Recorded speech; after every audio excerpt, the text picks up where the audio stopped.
पाक व हिंद के मशहूर शायर मुनीर नियाज़ी की एक बेहतरीन मोहब्बत भरी नज़म सामेन की नज़र पेशे खिदमत है।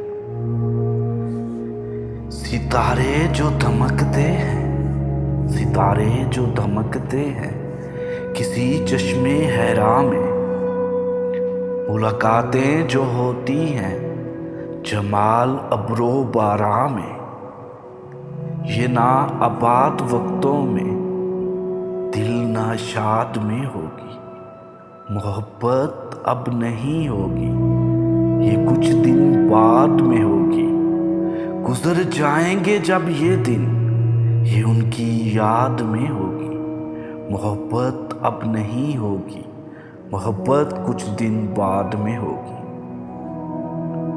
सितारे जो दमकते हैं किसी चश्मे हैरां में, मुलाकातें जो होती हैं जमाल अब्रो बारां में, ये ना आबाद वक्तों में दिल नाशाद में होगी, मोहब्बत अब नहीं होगी, मोहब्बत अब नहीं होगी, ये कुछ दिन बाद में होगी। गुजर जाएंगे जब ये दिन, ये उनकी याद में होगी, मोहब्बत अब नहीं होगी, ये कुछ दिन बाद में होगी।